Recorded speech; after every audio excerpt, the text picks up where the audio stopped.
सभी मित्रों को नमस्कार। दोस्तों, आप सभी का हमारे YouTube चैनल में स्वागत है। और ज़्यादा कुछ ना बोलते हुए चलिए करते हैं, लेट्स गेट स्टार्टेड। ठीक है मित्रों, आधी जानकारी कभी कभी अधूरी होती है, इसीलिए जानकारी आप जीवन में अनुभव है, जानकारी पालन वही करें, अमल में वही लाएं जो आपको पूरी हो। हमें भी, मैं तो ये मैडम का देखता हूँ वो करती हैं लेट्स गेट स्टार्टेड। अब कैसे करती हैं मुझे नहीं पता है, अभी देखता हूँ, उनसे सीखता हूँ। खैर सीखना बहुत कुछ बाकी है। मैं रात को भी मोबाइल लेके बैठ जाता हूँ, मैडम ये सिखा दो वो सिखा दो, वो नहीं बताती हैं, करके छोड़ देती हैं, लोग खट दे। ठीक है।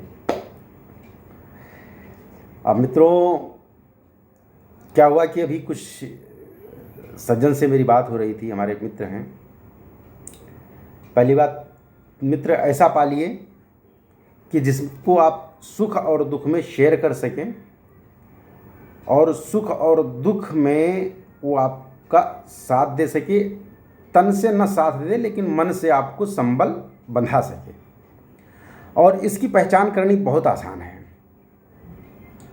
अब मैं आपसे बताता हूं कि इसकी पहचान करनी इतनी आसान है कि सामने वाला आपको मूर्ख समझता है और वो सोचता है कि आपसे दोस्ती का हाथ बढ़ाया जा रहा है, मज़े लिए जा रहा है। ये नहीं समझता है कि सामने वाला, देखो,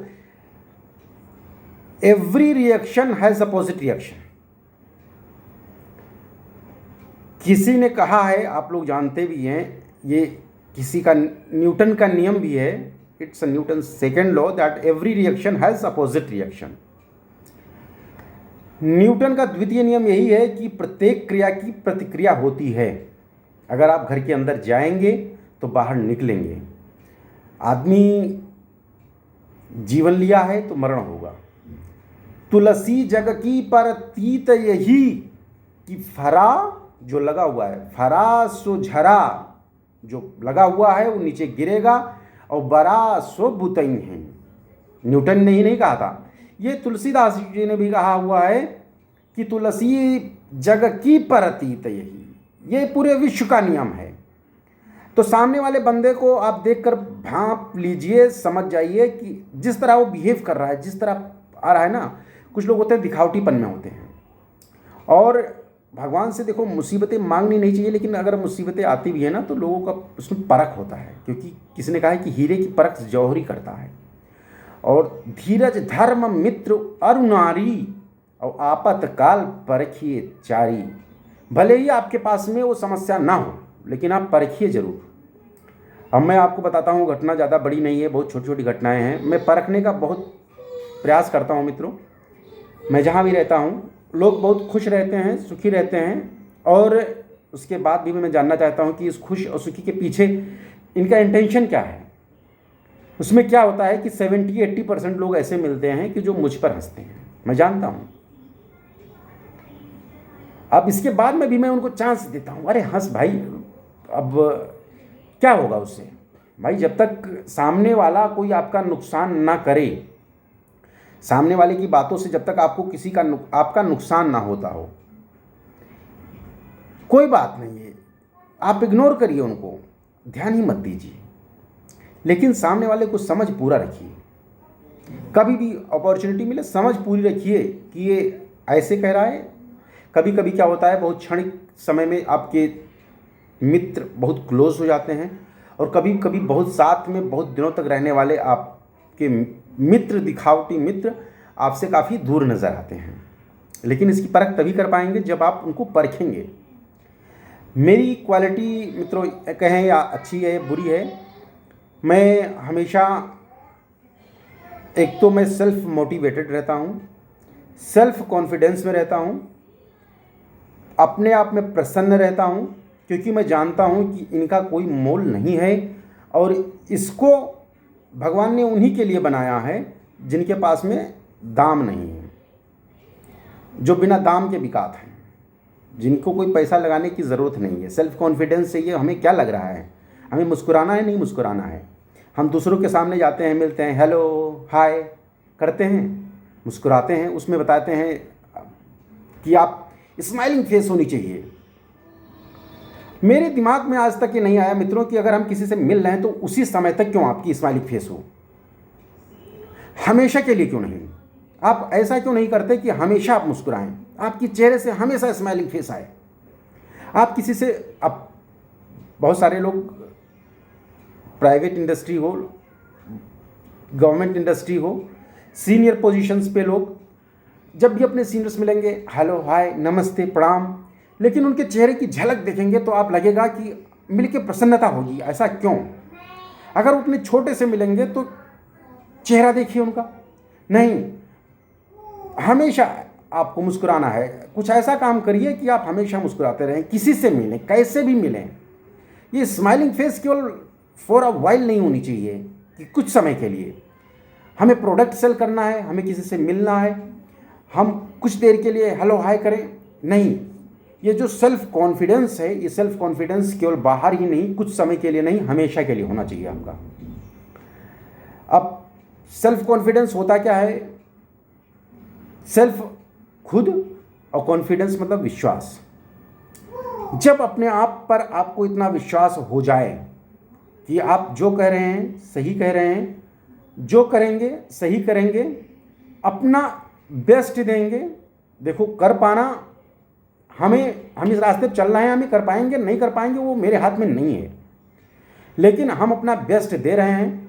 हमारे अंदर कॉन्फिडेंस होना चाहिए। अब हमसे, मुझसे कोई कहे कि आप ये बहती हुई नदी बह रही है, आप इसमें कूद जाओ। अरे भाई, जब मेरे को तैरना नहीं आता है, मैं कैसे कह दूंगा कूद जाऊंगा? जब तैरना ही नहीं आता है, नदी के तालाब में बोलोगे नहीं कूद पाऊंगा मैं। ये अगर मैं कहता हूं वहां पे कूद जाऊंगा तो ये ओवर कॉन्फिडेंस। तो आपको ओवर कॉन्फिडेंस नहीं पालना है, आपको सेल्फ कॉन्फिडेंस होना चाहिए। हमेशा मुस्कुराते हुए रहना चाहिए। अब क्या होता है कि जैसे हम लोग कभी कभी शादी या पार्टी में देखते हैं, मैं अपनी खुद की घटना बताता हूँ, कुछ समय पहले की बात है। एक पार्टी में मैं गया था। पार्टी में लोग, खाने की चीज़ें अच्छी अच्छी होती हैं, बढ़िया बढ़िया होती हैं, लोग अकेले ढूंढते हैं, दोस्त हों या तो। मैं बाहर गया था कहीं पढ़ने के साथ में उसी पार्टी का एक न्योता मिल गया, और न्योता मिल गया और किसी साथ में जाना हुआ कहीं पे। साथ में जब लग गए तो भाई अब सब कुछ फ्री फ्री का था, और फ्री आदमी आपको पता है कि कितना मुफ्त की चीज़ें ढूंढता है। मैं भी गया, मैंने कहा कि अब भाई मौका मिला है, इसमें जो है धो लेते हैं हाथ। खाते खाते कहीं क्या हुआ, जो है उसमें रसगुल्ले का कुछ, उसका जो चाशनी होता है वो मेरे कोट पे गिर गया। अब कोट पे गिर गया, अब जाके मैंने वॉशरूम में धुला, लेकिन वो हल्का सा दाग टाइप का बना था। लेकिन जब तक रसगुल्ले का कोई जो चाशनी मेरे ऊपर नहीं गिरी थी, मेरा कॉन्फिडेंस लबालब था।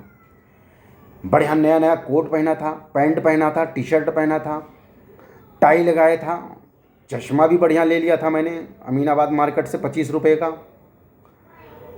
मांगा तो 250 रुपये था उसने, लेकिन धीरे धीरे करते करते वो 25 रुपये आ गया। ठीक है। अब उसमें हुआ क्या कि जब वो चाशनी गिर गई, उसके बाद में मेरा कॉन्फिडेंस, जब कोई मुझे मिलता, कोई बड़ा बुजुर्ग मिलता, मैं पैर छूता, मेरा बस मन में कॉन्फिडेंस बाहर से नहीं होता है, कॉन्फिडेंस अंदर से आता है। मेरे मन में बस यही विचार रहता था कि सामने वाली इसकी नज़र इस पर न पड़ जाए। आप कभी देखिए, मेरे को छोड़ दीजिए, आप कभी देखिए, आप किसी पार्टी में गए हों, आप कभी सेमिनार में गए हों, आप अगर सबसे अच्छा वहाँ पे दिखते हैं, आपके मन में आपको लगना चाहिए कि I am well dressed, I am well maintained. जब आपके अंदर ये भावना होगी अंदर से, आप कैमरे के सामने दौड़ दौड़ के फ़ोटो खिंचवाएंगे।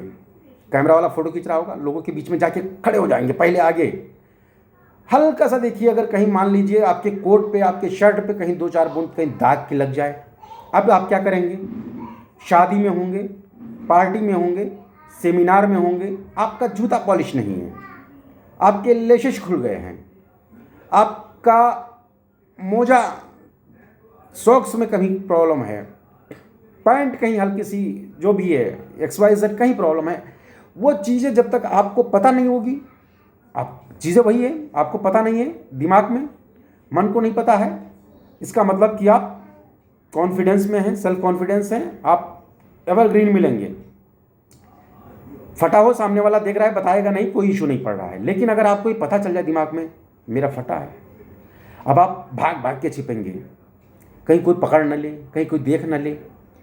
वही सबसे बढ़िया रहेंगे, वेल मेंटेन रहेंगे, ड्रेस्ड रहेंगे, आप कूद कूद के दौड़ दौड़ के आप अपना फ़ोटो खिंचवाएंगे। तो मेरा मानना है कि आप कुछ समय के लिए नहीं स्माइलिंग फेस रखते हुए, कुछ समय के लिए नहीं कि कोई मिले तब हेलो हाय मुस्कुराइए, स्माइलिंग फैक्ट लाइए, स्माइलिंग चेहरा दिखाइए, ऐसा कुछ नहीं। जो है आप एवरग्रीन हमेशा के लिए मुस्कुराइए। ये मत सोचिए ये दुनिया है क्या सोचती है तुम्हारे बारे में, ये मत सोचिए। बस एक बात का ध्यान रखिए कि ओवर कॉन्फिडेंस नहीं होना चाहिए। सेल्फ कॉन्फिडेंस आपको ऊंचा उठाता है और जो ओवर कॉन्फिडेंस होता है वो आपको नीचे गिराएगा। हमेशा मोटिवेटेड रहें, सेल्फ कॉन्फिडेंस रहें, मुस्कुराते रहें। और इसी के साथ में मित्रों बहुत सारी लोगों के सुझाव आते हैं, देश विदेश से भी फ़ोन आने लगे अब तो, कि आपका वीडियो बहुत बड़ा रहता है, आपका वीडियो बहुत बड़ा रहता है। मैं क्या करूं, मेरा टॉपिक ही इतना बड़ा हो जाता है कि इसमें बताते बताते ही बड़ा हो जाता है। अब इसके लिए मैं माफ़ी चाहूँगा। दूसरे वीडियो में फिर मिलते हैं, तब तक के लिए थोड़ी समय के लिए 5 मिनट के लिए धन्यवाद। नमस्कार।